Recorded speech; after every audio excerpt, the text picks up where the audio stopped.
Yo, what's going on, buddy? It's me, that we appear back with What If Naruto was in Gurren Laggan, part 2 of 4. Today, we'll be getting into the second part of the first half of Tengen Toppa Gurren Laggan, that being the Spiral King arc. If you guys don't know what Gurren Laggan is, or just haven't watched the first part, which came out a while ago, make sure to go up here, top of right hand corner. You'll find the What If Naruto was in Gurren Laggan Naruto playlist. You can just watch the first part and we can get on our way. But I digress. Let's get right into the business with story 2 of Gurren Laggan Naruto. It's been a day since Kamina and Naruto had found the skull of what was Kamina's father, and they had left the underground city. Now Yoko is taking the two out hunting, saying that they're not expecting another attack until the next day, saying that there's some rules that the beastmen go by. When hunting, they actually learn that Yoko's rifles can shoot arrows and bullets, and she decides to let Kamina try it out. Naruto watching incredulously.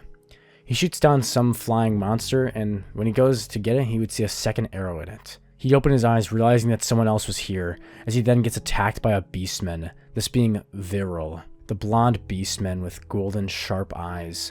As he attacks Kamina with a sword, Kamina pulled out his own blade, blocking the blow. The beastman will use its superior strength to force Kamina back, throwing a kick and destroying the boulder behind him, as Kamina is now fighting one-on-one against this beastman. Yoko and Naruto would try to help, but just as they get in closer, Kamina begins to start to lose. Luckily, he'd be able to get a quick sneak attack, pulling out one of the arrows from the creature and hitting Viral in the face with it. The fight would then be stopped by Naruto, who would jump in using Laggan, telling Viral to get away from his friend. Viral would turn running, as Kamina turns trying to find his own gunman as the battle is about to begin. The two would fight Viral, but he would almost destroy them, having a huge laser and using it to attack the two, almost killing them. Luckily, the sun was beginning to set, and Viral would have to be forced to return to base. With Kamina being dragged back by Yoko along with Naruto, they'd make it back to the hidden city.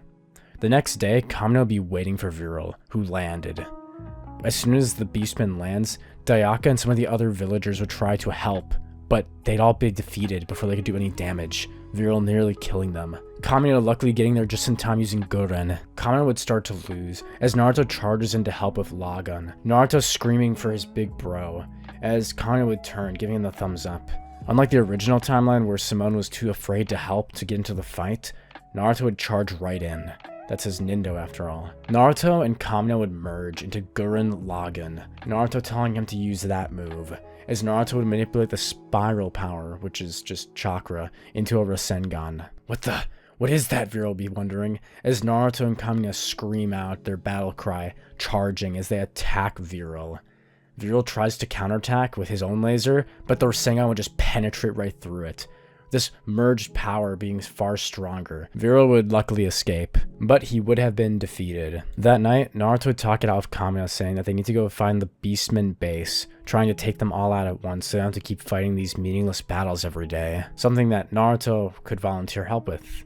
Naruto saying that he can go into Sage mode to track them. What? Kamina would say, wondering if he's just joking or messing around, telling him Simone that there's just no time to mess around. Naruto would nod, saying that he's not messing around, getting a little angry actually, reminding himself of how Sasuke used to treat him. Whatever. Kamina, just watch me. Tomorrow I'll be able to tell you right where their base is. No problem. Kamina would be proud of Simone, but he'd also feel weird. Something had happened. Simone would have never been like this before in their entire lives. He'd always remembered that he had been like Simone's big bro, and having to guide him along the way. He was happy because he wanted Simone to be bolder, but he didn't know if he really liked this new Simone. He'd brush it off for now, just putting it up to the fact that they'd just gone out into the outside world, that he must be really excited just like him. Yeah, that must be it. Later that night, before the sun rises and the beastmen come to attack again, Kamina, Simone, and Yoko would then hide out, Kamina taking his father's cloak as they set out to find the beastman base. It would take way less time this version, as soon as they exit the camp, Naruto would tell him to hold still for a sec, as Naruto then sits on the ground. Crossing his legs, he sits on the ground, closing his eyes. Kamina about to ask what he's doing when Yoko tells him to be shh, quiet. Simone would open his eyes as suddenly there'd be an orange pigment around them. Sage mode still works. Nice. But the nature energy on this planet's almost dead. It's like there's nothing. What happened to Earth, he'd be thinking. He'd brush it off for now, saying he can sense some malicious intent from that direction, pointing northeast. As he, Kamina, and Yoko would then head out, aiming towards where Naruto had sensed the base to be at. Team Gurren sets out from Rotona Village to strike the possible gunmen rallying along the point. Naruto, Kamina, and Yoko had head out the night before, and on their way to the Beastmen camp following Naruto's Sage Mode, they would run into the highly eccentric, totally not Shinibyo, Dark siblings. Once they run into them, they would hear a huge rumbling, a multi-faced gunman heading their way. They'd actually run into the black siblings while training, Naruto telling Kamina he wants him to throw rocks at him to practice his movement within the gunmen. Naruto himself realizing that this body is much weaker and frailer than he was originally back when he had first been born thousands of years ago. And without Kurama, he didn't have nearly as much chakra as he originally did, not being an Uzumaki anymore, only having his memories so he could use his techniques like Sage Mode and Shadow Clones and Rasengan. Basically, Naruto knows how to do certain jutsu and other things, but he doesn't necessarily have enough chakra to do them. Anyway, this gets back to the training. Kamina would be throwing rocks inside of Gurren Laggan with Naruto inside of it. This would be when some strangers are walking by, seeing this, they'd attack the gunmen, being Gurren, thinking that it was a beastman attacking a human. With the four attacking with this strange electric weapon, it actually affects the gunman pretty well. They'd knock Kamina down after opening the gunman to learn that he's actually a human, introducing themselves as the Dark Siblings, the oldest and only brother being Kitan, the elder sister Kyo, the middle sister Kinon, and the youngest Kiyao. They claim to be after a 16-faced gunman that's moving their way through the desert, the four of them being part of the rebellion against the Beastmen, who are hunting down mankind. Soon, all of their stomachs would start rumbling, as Yoko would turn to the other girls, offering to go and hunt, as they would all leave, leaving the boys back at camp. They'd find this weird, fuzzy creature just laying there and decide to take it back, much to the shock of Kitan, Kamina, and Simone, as they're about to eat it when it turns out to be a beastman. 16 of them to be precise, all combined together in this fur ball. The beastmen then run, returning to their gunmen and fusing together. "Big bro, let's do it," Naruto would say, as he holds his fist up. Kamina would hesitate but then give Naruto a fist bump back, Naruto wondering what's wrong. Every time Naruto tries to fuse with Kamina, he'd say it's not manly enough, throwing it 7 times. As eventually, as he throws Naruto fleeing through the air, he decides that if mid-air fusion would be the most manly. They fuse together and start fighting the 16-faced gunmen and are still getting pushed back. And it turns out that if Kamina and Simone are hungry, Gurren Laggan is weaker, because it's using their chakra to move, or their spiral energy. So naturally their stamina is low since they haven't eaten anything yet. Buddha, that being the small mole pet creature that Simone has in the original, would offer himself to Kamina and Simone to eat, eating his behind, the same comedic scene like in the original. Naruto wondering why his pet's ass tastes so good. After the fight, the Dark Siblings and the Gurren Brigade would then head off in their separate ways. And thus, Yoko, Kamina, and Naruto's journey would continue. Yoko would be inside of Gurren with Kamina, but Yoko takes up too much space. The reason is because the transportation vehicle is just incredibly painful to sit on. Kamina commenting that she's just too big to sit there. This would start Yoko to blush and then get angry as she starts shooting at him with her gun, causing Kamina to jump around the bullets, asking why she's mad at him. Meanwhile, Liron finds a patch of land that he claims to be unstable. Kamina would accidentally step on this with Yoko firing at Gurren, and would fall into the underground below, the entire group being now sent down to the depths of the darkness. Naruto sensing that there's life forms underneath with his Sage Mode before it deactivates, since Naruto can't maintain Sage Mode for nearly as long. Once they all come to, they see that they're in an underground village, much like where Simone and Kamina had lived. Everyone would think that they were angels because they had all come down in a huge gunman, and they believe that they are the face gods. The first person that they would meet down here would be Rossio Adai, and 2 orphans named Derry and Gimme, one of them being a blonde-headed boy and the other a red-headed girl. The head priest, Father Magin, comes in to greet them, as he and Kamina would instantly get off on the wrong foot. Kamina asking why they're all worshipping these weird gunman things, pointing out their religion, and thus they'd all get pretty upset. After the situation is explained with Naruto mediating, causing Kamina to get even more annoyed with this weird Simone that he's dealt with for the past couple days, him slowly coming to realize that something is wrong. They'd be fed, Naruto appreciating the food and treated very well with high hospitality. But then Naruto would notice something. This city, this underground city, he'd notice that it was the Stone Village. He'd been there before after the war and several times for training exams after he'd become the Hokage. This is the remnants of where the Stone Village was, he'd be thinking. But that wasn't all that happened. The city's population had now exceeded 50, with someone having given birth mere days ago. And now it was time to draw lots to send 2 people to heaven. But they were really going to be exiled to the surface. The lots would be drawn, and the winners are the orphans Derry and Gimme.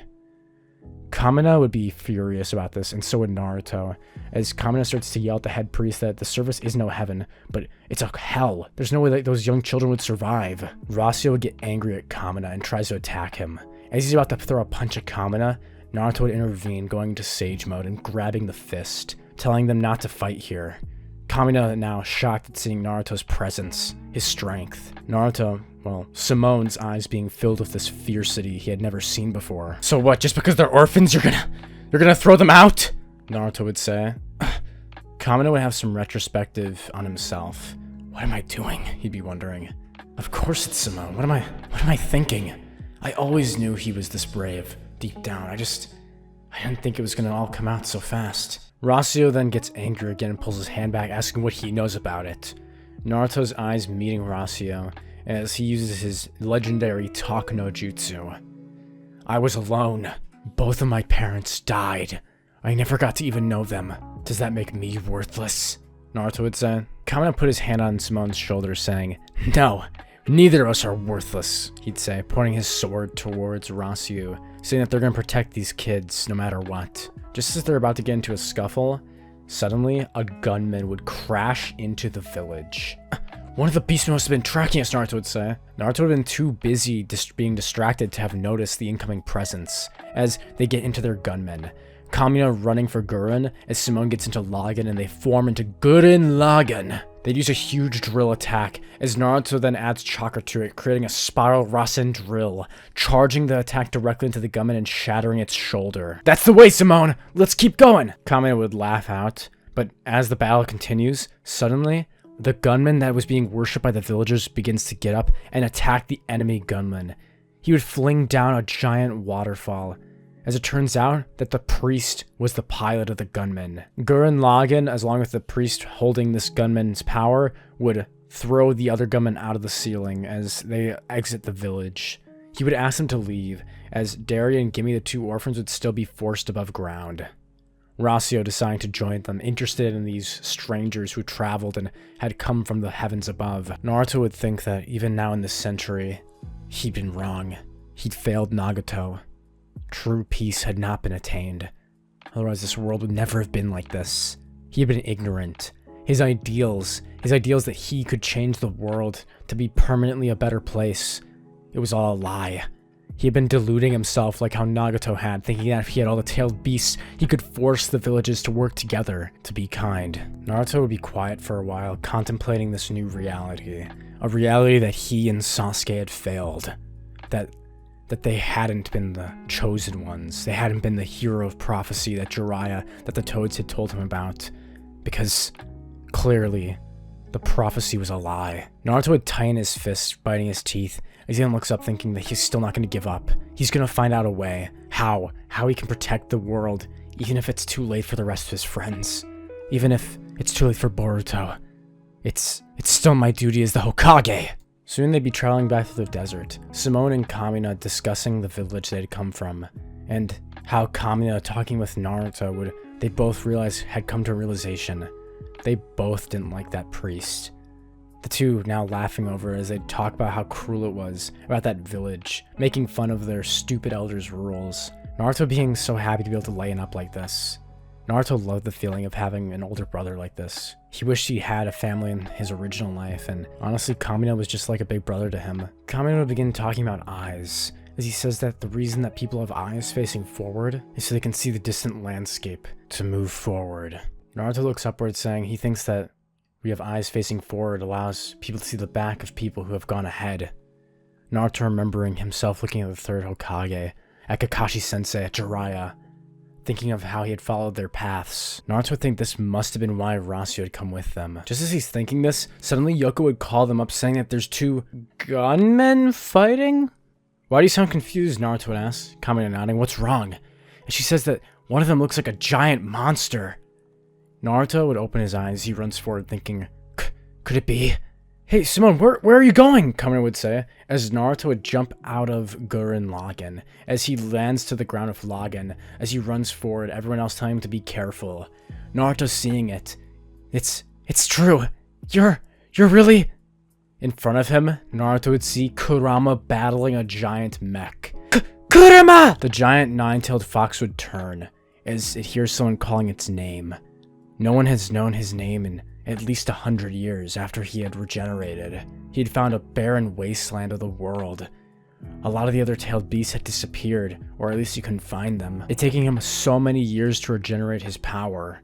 He would turn as he sees a small young boy. No, there's no way. Kurama! It's me! Naruto! What? What did he just call himself? Kamina would be wondering. Yoko also wondering what he had just said. Simone, get back here! It's dangerous! Kamina would yell. This is when Kurama would turn, punching off the giant mech as it falls over, trying to escape. Now that Kurama wasn't destroying it, successfully getting away, as Kurama barrels at Naruto. Is that really you, Naruto? He'd be saying. You know it, it's really me. I can't believe we're both alive again. The two being far enough away to where Kamina and Yoko can't hear this. However, Kamina would charge forward, trying to protect Simone, throwing Gurren's fist at Kurama, telling him to get away from his friend. Kurama would turn, about to blast him with a huge-tailed beast bomb. Naruto screamed for him to not do it, saying it's his friend. Kurama stopping as he just takes the punch from the mech. Naruto would turn, telling Kamina to stop it, saying that this is Kurama, it's a friend of his. This would be setting off warning signs in Kamina again, wondering how Simone knows this huge creature, having known Simone his entire life. As now Kurama joins Team Gurren. If you guys want to see the next part for What If Naruto was in Gurren Laggan, make sure to hit the like button, comment below what you thought, and subscribe to my channel for more What Ifs and other series from me. And I'll see you guys in the next one. See ya. Bye.